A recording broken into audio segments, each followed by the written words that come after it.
Last month I had the privilege of speaking for Mother's Day, and we talked about some of the mothers in the Bible and the examples that they gave. And so I thought I'd cheat a little bit and just do the same thing for Father's Day as well this week. So it's going to be a little bit similar, but instead of talking about moms, we're going to be talking about dads. And again, like we all have stories about our moms, we also have them about our dads as well. So I thought we could share some fun stories that I found. One story was, my father died when I was 16, but this story still cracks me up whenever I think about it. When our cat died, Dad buried her under a tree in the backyard. A few nights later, Mom went into the garden and found that the dog had dug out Taffy and eaten up one of its legs. She woke up Dad in the middle of the night, so he went out in PJs and army boots with a shovel over his shoulder and redug the hole. But because it was late, he decided to get rid of the towel he'd originally wrapped Taffy in and chucked it aside. He then reburied the cat and went back into bed. The next morning, Mom discovered that he'd chucked the cat aside and buried the towel.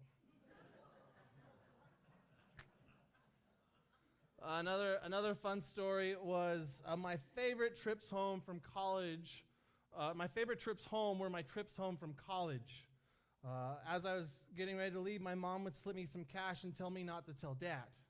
And then Dad would pull me aside and slip me some cash and tell me not to tell Mom. So I didn't tell either one of them. Another one, my dad and I got some pretty sweet gas-powered, remote-controlled cars for Christmas.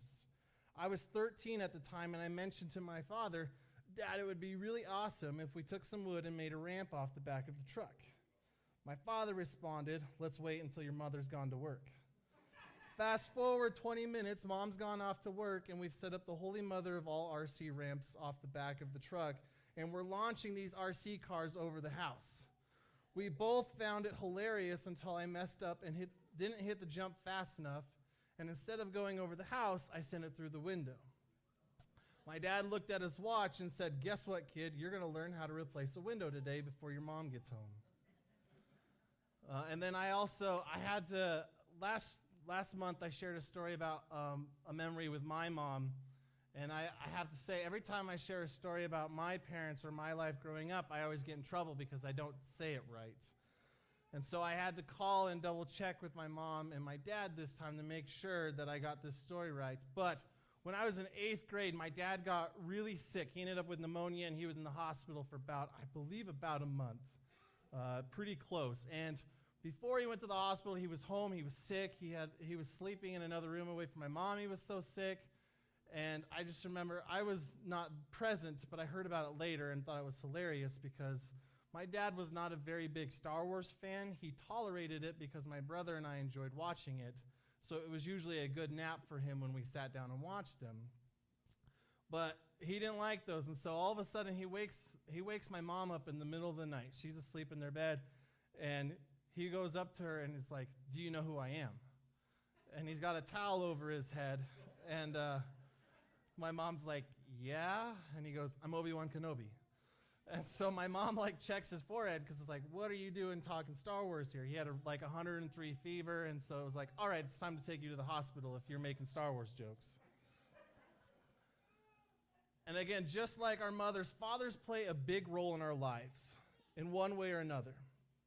They are there in the good moments and the bad ones. They have a unique way of parenting, and we have a lot of different examples that we can observe from the Bible. Today, actually, I was struggling to pick the dads that I wanted to talk about today because there's a lot of them.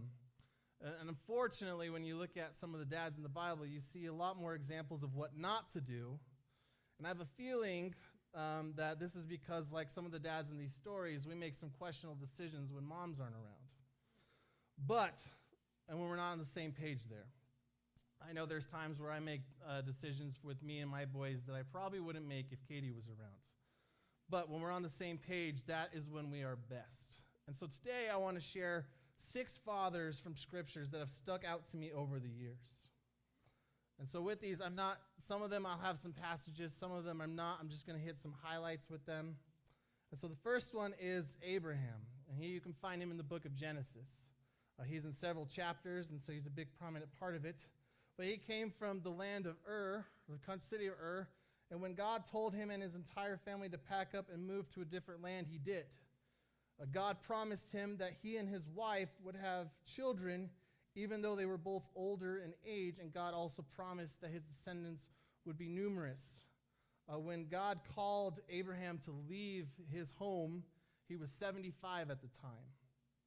And so again, I don't know if I would want to pack up a move like that if I were 75 and travel hundreds of miles, especially how they traveled back then. It wouldn't be like getting some people to hire and load up in a U-Haul and go. But he did it. And again, he didn't have any children with his wife, but God said, you're going to have children. God tested Abraham as well with his son Isaac. He asked him to sacrifice him, and we're going to read about that in Genesis chapter 22. Just a real quick glimpse of Abraham. And chapter 22, verses 1 through 13 says, after these things, God tested Abraham and said to him, Abraham, and he said, here I am. He said, take your son, your only son Isaac, whom you love, and go to the land of Moriah and offer him there as a burnt offering on one of the mountains of which I shall tell you. So Abraham rose early in the morning, saddled his donkey, and took 2 of his young men with him and his son Isaac.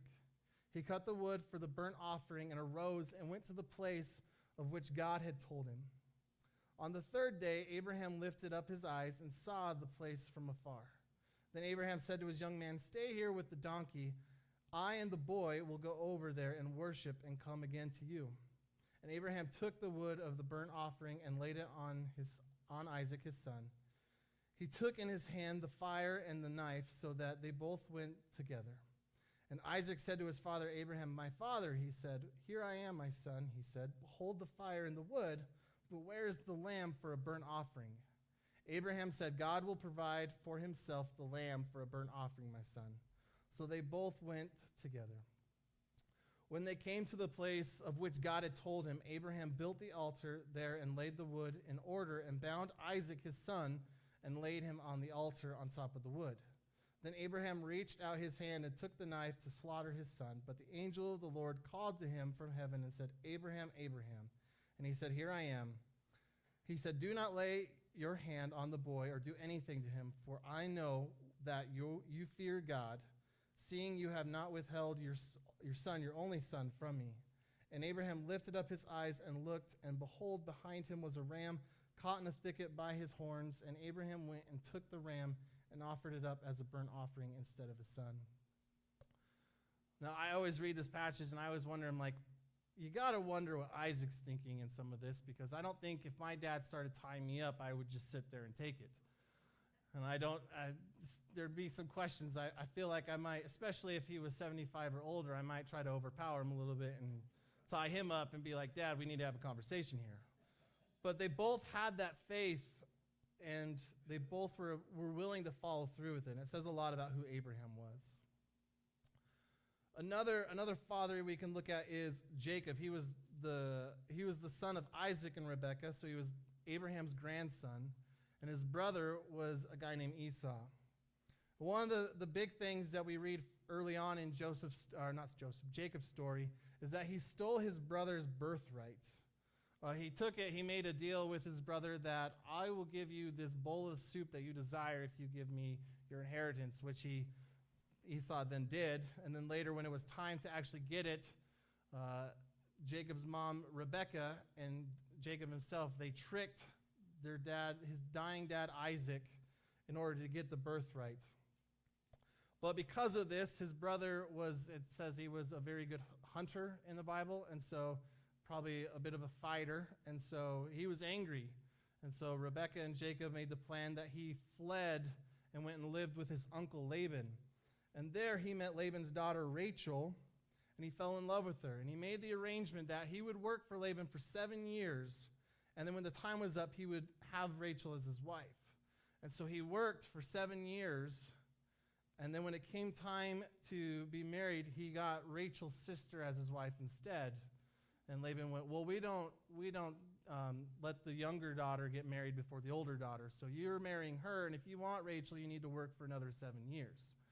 And so his uncle tricked him into basically 14 years of free labor there to marry one of the daughters, but he got 2 of them.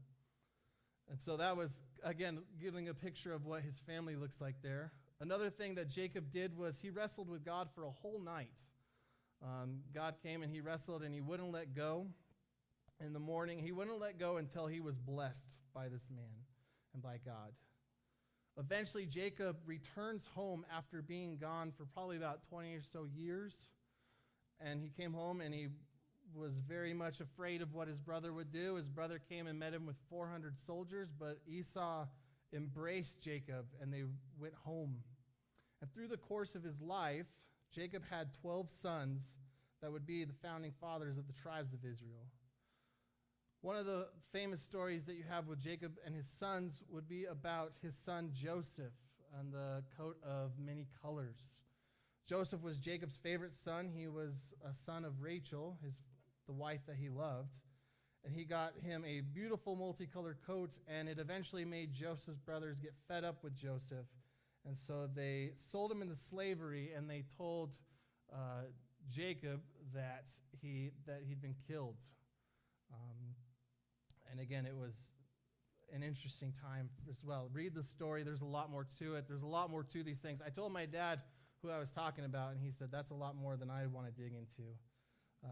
But we're going to do it. Like I said, I'm just hitting snapshots. But read their stories. Jacob is also in the book of Genesis. Two more dads I want to talk about. You don't really think about them. You talk about these guys as dads, but I want to talk about them today. They are the Eli and Samuel, the two priests that you read about in the book of 1 Samuel.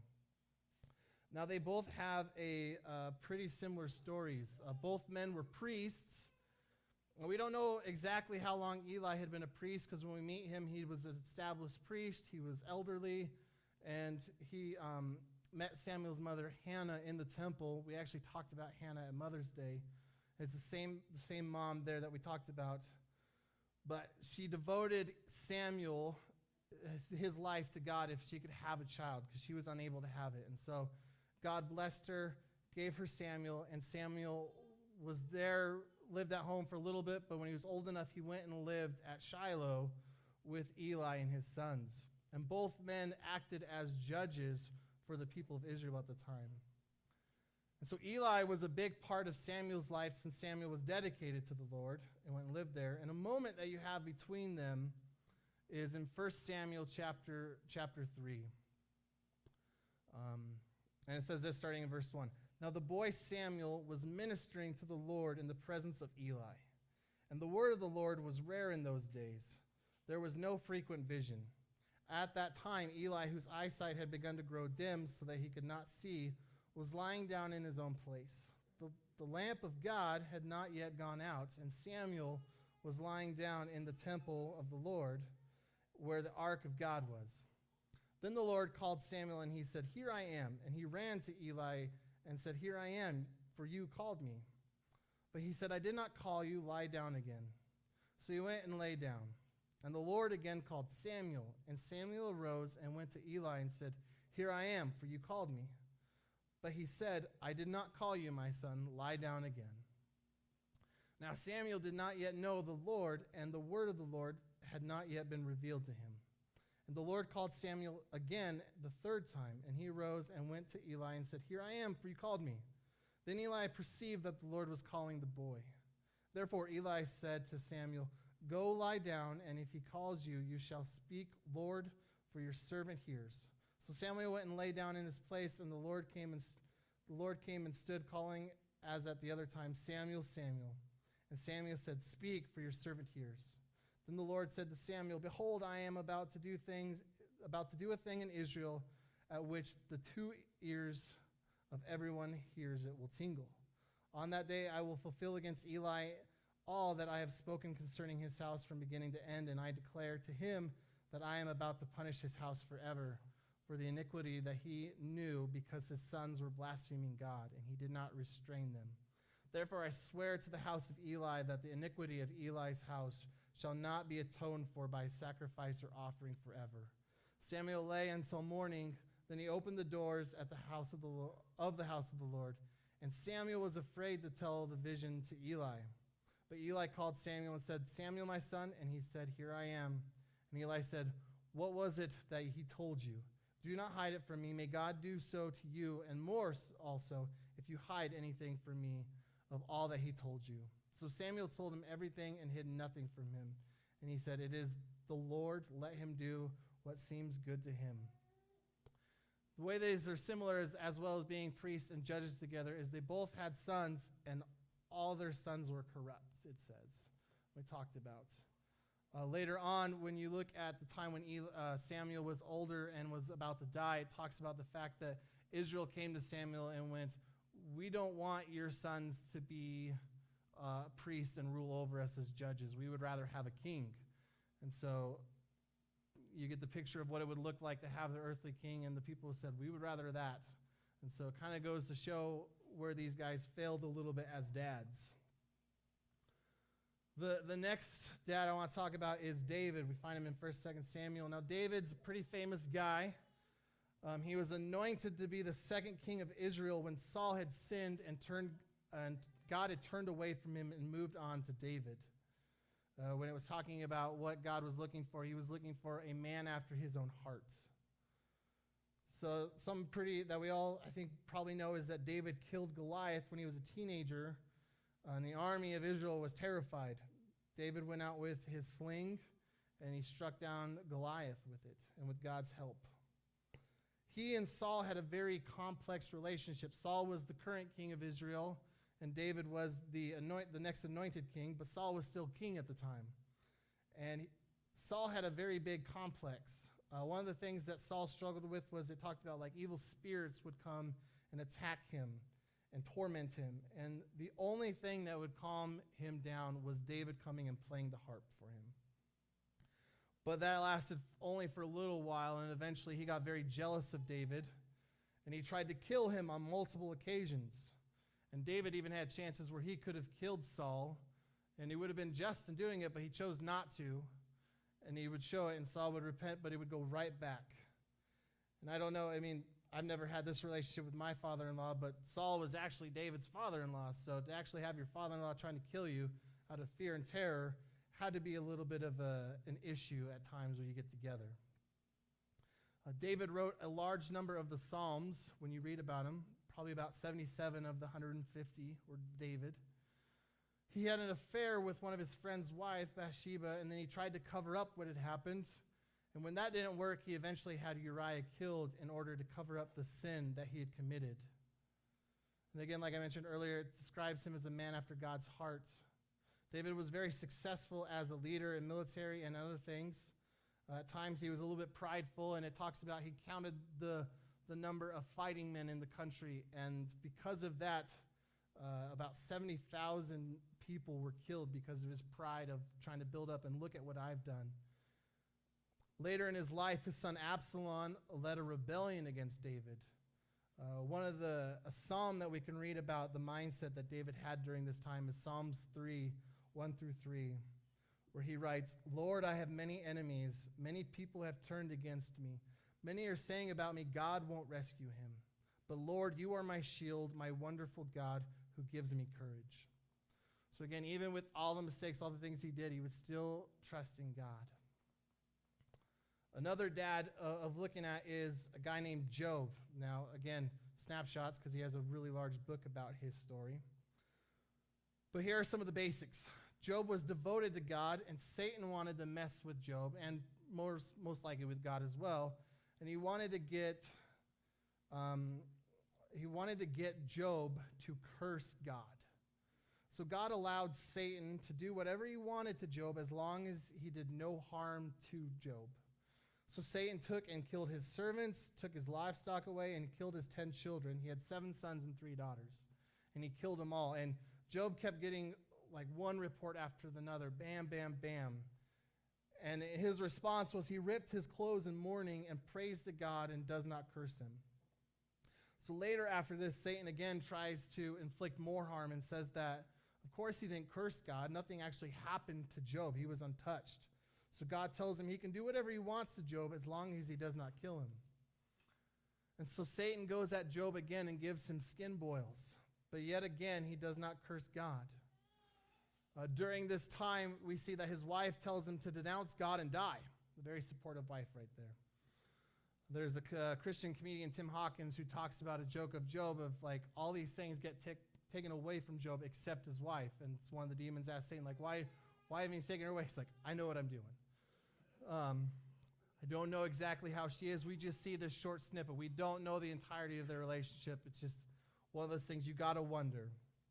But again, she's struggling too because not only has it happened to Job, but it's happening to her as well. Her children have died. Everything she's knowing, people are leaving, and she is as well stuck with Job. And so it's got to be frustrating. And so also as well during this time, 3 of his best friends came and were trying to comfort him. They sat with him for 6 days and said nothing. I don't think I could sit silent for 6 days straight with a friend and not say anything. And on the 7th day, they started talking, and the counsel they gave him was not very good. They told him he must have done something to anger God, or he did something to cause this. So, and the Bible doesn't actually say for how long that this lasted with the skin boils. We know that it probably would have been at least a month or 2 at the least, and maybe under a year at the most. It doesn't ever say that this went on for years, but it talks about weeks and months. And so the duration of that time, that's where we got days and weeks, So it could have been a few months. It could have been just under a year. I don't think it was a full year, but we just don't know exactly for how long. And eventually, after a lot of prayer, God and Job have a moment. And after this, God intervened and ended Job's physical pain. And in return, he doubled his livestock from what he had before. And he gave him, again, 7 sons and 3 daughters. I always look at this story, and I got to wonder what Satan's thinking if God is so easily letting him test one of his followers to do this. To kind of wonder, like, this isn't really going to work the way I think it's going to. Because if God's going to let me do something, it's like, okay. But he lets it and it happens. Excuse me. Jumping ahead of my notes here. The last dad I want to talk to you about is Joseph.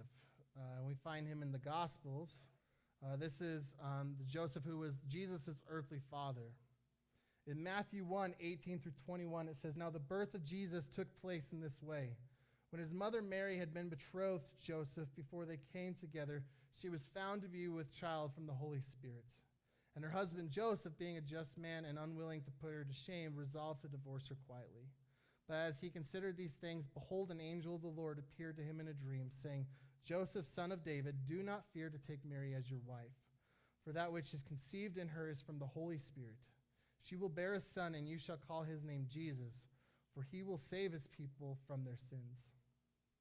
So Joseph helped raise Jesus, and we also know that later when King Herod ordered the death of the baby boys in Israel, that an angel appeared to him and told him to take Mary and the baby and flee to Egypt for a while, which they did. Not a whole lot else is actually talked about with Joseph. We know that he was a carpenter. Later on, when Jesus was in his ministry and he went to his hometown, the people said, "Isn't this the carpenter's son?" So we know he was a carpenter's profession. We know that he was present when Jesus got separated from Mary and Joseph in Jerusalem when he went and started teaching on the temple steps, and Joseph and Mary were returning home and they came back. He was there. His parents were there. But we don't hear about him later when Jesus' ministry begins. Again, like I mentioned before, it was pretty difficult picking these dads as looking through this. There's so many stories to share for these dads, and even picking some of them of what to share and what not to share. But for all of us today, I want to share some characteristics that these dads show us, and a couple warnings as well as we look through. And again, we didn't look through all of them, but some of the ones I want to focus on is the first characteristic would be their faith in God. Each one of these dads trusted in his leading. Again, Abraham trusted God and left the life he'd lived for 75 years just to go to an unknown situation hundreds of miles away. Jacob took a little more time to put his full faith in God. He did a lot of bargaining at first, but eventually he put his trust in God, and God changed his name to Israel. Eli and Samuel had great faith in God, and the people loved them and trusted their word because they proved to be godly men by their actions. David trusted God when he fought Goliath and was chased by Saul, and even when his own son was trying to kill him, he still trusted in God. Job never stopped believing in God, even when everything seemed to point to God turning his back on him, and he continued to believe in God. And Joseph's faith in God led him to help raise the Son of God. Another characteristic is the strength to follow God's instructions. Again, we talked about Abraham almost sacrificing his son. I don't think I could do that at all. I think a lot of dads would be in that similar situation. I don't know if you could actually do that. I don't think I could sit there and be knife over my son, be ready to stab him, to sacrifice him.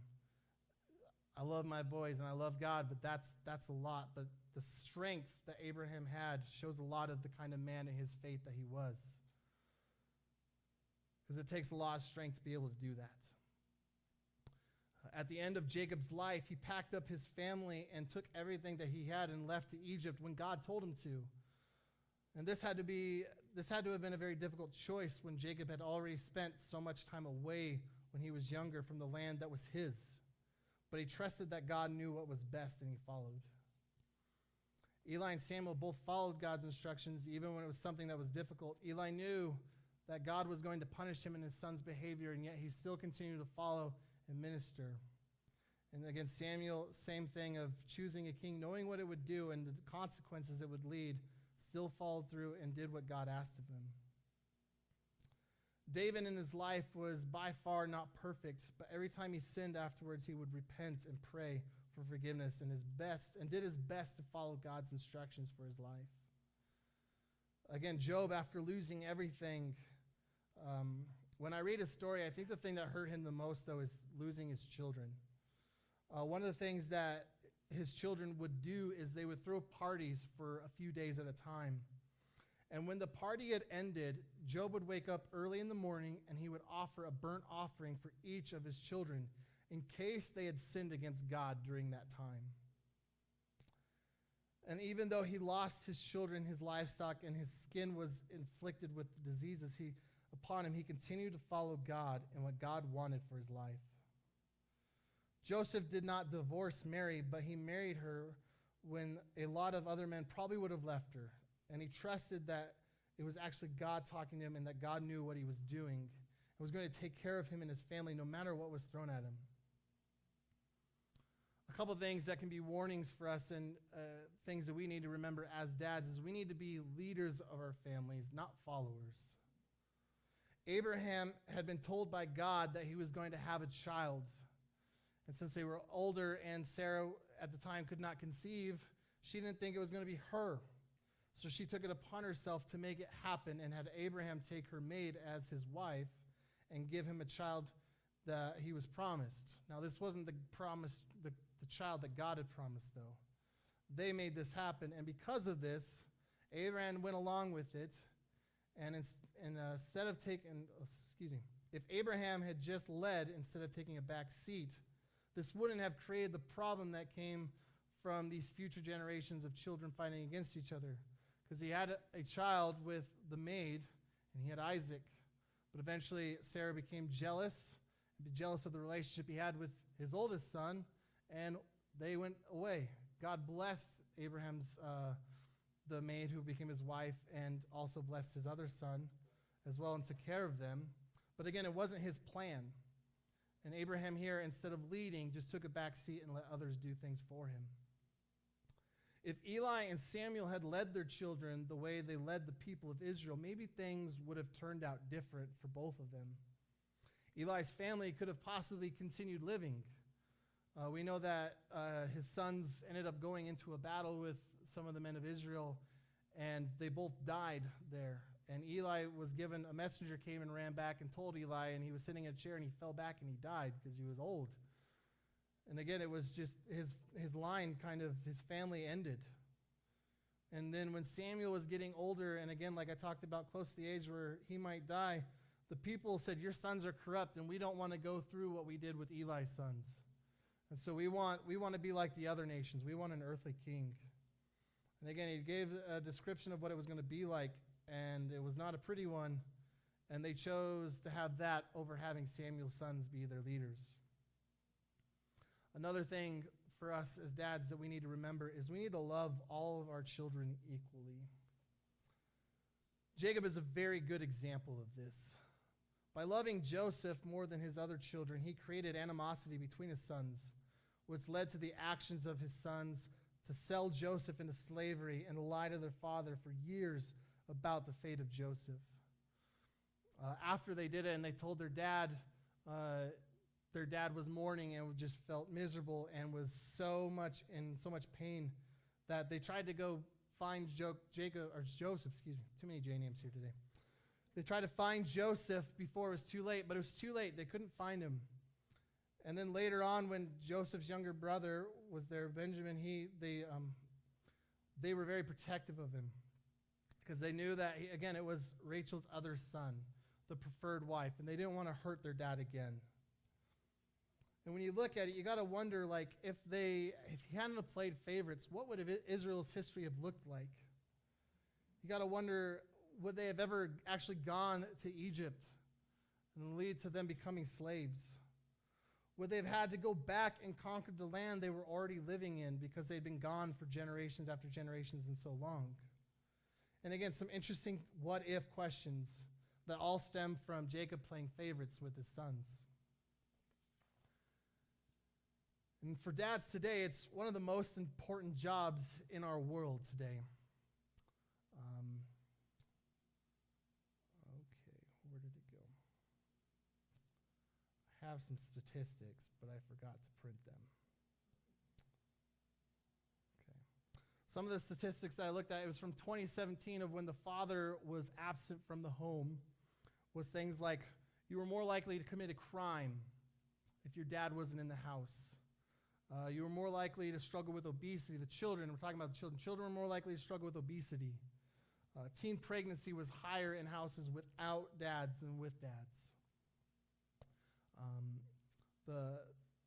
There were several more, but that was in 2017. And if we look at statistics nowadays, I think it's going to be about the same or more. Dads are an important part, and it's talked about in the census there was about 19 million children in America, and 1 in 4 of them lived in a house without a father. So I don't know about you, but that seems like a problem. And I think it's a problem that we can overcome. But as a church, we need to become a better example for the world and for the fathers out there to see what a biblical father looks like. We need to learn from these biblical dads and apply the lessons to our lives. Earlier, as I was preparing today's message, I told my mom and dad, again, I mentioned before, but I told them what I was doing. I told them how there was a lot of options to choose from, and my mom quickly replied, that's because guys needed to hear something a lot more than women did. And she was kidding, of course, but I don't think she's necessarily far off on all of it. The only thing I would tweak is that we all, moms and dads, both of us, we need constant reminders, because being a parent is the hardest job there is, but it's also the most important job that's out there. So for dads today, I want to share one last thing with you. This was an open prayer to dads that was written in a Daily Bread back in 1989. I know I went a little ways back here, but the truth is what was written then is just as relevant today. And it says this: an open letter to family men. She was blonde and beautiful with azure eyes and a tumble of tawny curls. At 3 years of age, she would climb into her daddy's lap, snuggle up with a wide, satisfied smile, and purr. This is my safe place. And so it was. Dads, husbands, you are the safe place. You are our protector and provider. And when you gather us up for a time with God, we need a safe place. A safe place, not a lecture. A safe place, not a sermon. A very human dad, husband, who simply cares about God and us. We don't need or even want a spiritual giant. We just want you.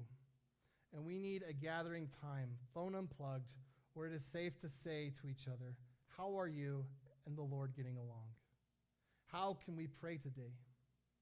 We need a safe place to cry, laugh, sing, rejoice, challenge, share, and sometimes not to share and have it be okay.